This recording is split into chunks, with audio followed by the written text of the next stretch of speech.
Schopenhauer, A Representação como Vontade do Mundo.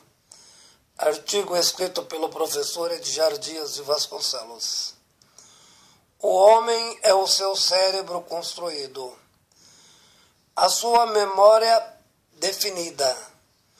Antônio Damasio. O mundo é a representação da mesma.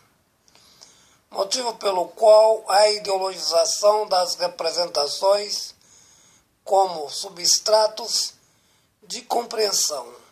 Schopenhauer.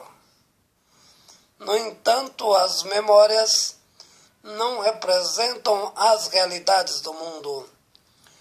Portanto, o mesmo significa apenas a reprodução dos fenômenos. Para Schopenhauer, igualmente Kant, percebem-se metodologicamente a distinção entre o mundo e a coisa em si. Com efeito, a representação que se tem dele não compreende a realidade enquanto fenômeno de manifestação. O mundo é o desejo do sujeito, seu mecanismo cognitivo, suas memórias ideologizadas, voltadas pelo princípio constituído como fundamento sustentado na mente, obstáculo à razão epistemológica. Bachelard. O cérebro, a impregnação das diversidades, é essencial na formatação das memórias. O corpo comporta em acordo com a imposição do cérebro. As mentes se estruturam com lógicas de leis mecânicas a respeito do comportamento em relação às suas complexidades. O homem não consegue comportar diferentemente das imposições do cérebro. Determinado o caráter, não se consegue modificar a estrutura memorial impregnada no cérebro, o que induz diariamente o comportamento, certa relação instintiva mecanicamente. O homem quase sempre vítima de tal modalidade. Suas lógicas de ações resultadas do conjunto de memórias solidificadas. Nesse aspecto, o homem é previsível. Portanto, o bom domínio psicanalítico compreende o comportamento estrutural do cérebro, com efeito podendo perceber a priori as ações comportamentais. No entanto, a ausência de confiabilidade. Todo homem tem no cérebro suas figurações representativas, o modo de ser e entender ideologicamente. O mundo representa o seu entendimento, distante do que é a realidade em si. A compreensão quase sempre manipulativa. Não se entende pelo mecanismo cerebral o que são as coisas em si. A representação do fenômeno não é o fenômeno. Por exemplo, outras proposições, como conhecer algo pelo procedimento logístico dedutivo, ou seja, por meio dos fenômenos culturais. As culturas são diversas, subjetivas, representadas em nível de senso comum, significando que o homem não conhece o mundo, pois o conhecimento é uma representação construída ideologicamente, não lógica, apenas representativa. Schopenhauer.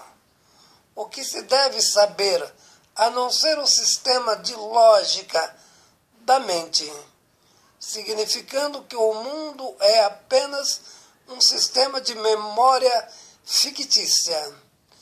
Entretanto, funciona na razão como se fosse realidade e tivesse fundamento. Portanto, com efeito, a memória é a própria ilusão construída, sendo desse modo, pela lógica de representação, o mundo não é a memória formulada.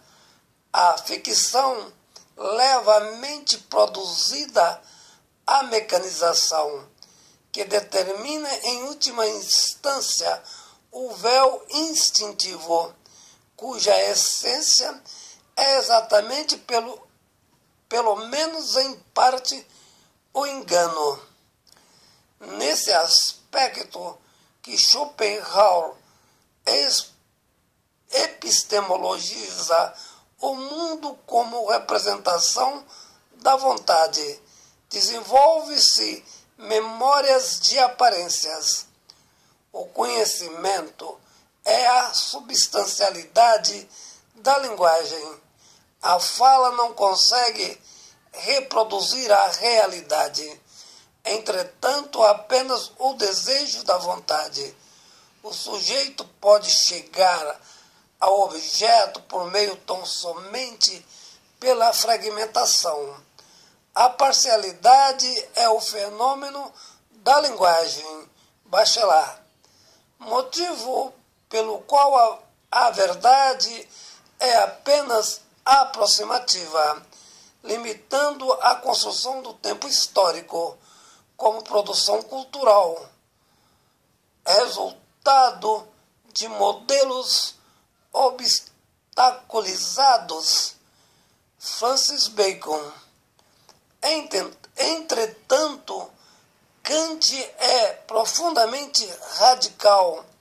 A coisa em si é quase incognoscível. De algum modo, o homem pensa que conhece. Imagina sua linguagem verdadeira em relação ao desenvolvimento da fala.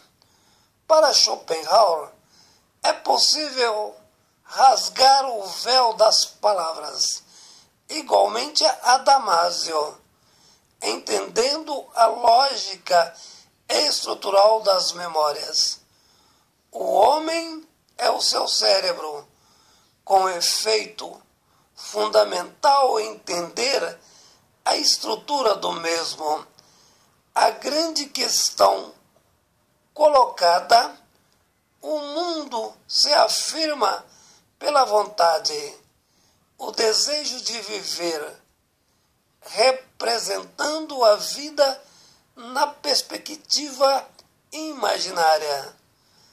A vontade da afirmação, a mesma sem origem, portanto, ausência de finalidade, sendo com efeito o mundo como desejo, a realidade sua fantasia, os aspectos mecânicos da defesa dos princípios do absurdo.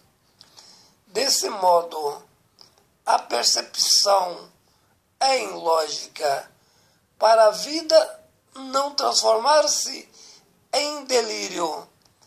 A vontade sem razão, devido à ausência de causa. Neste aspecto, as lógicas dos desejos, uma representação cega, completamente perdida, sem objetivação.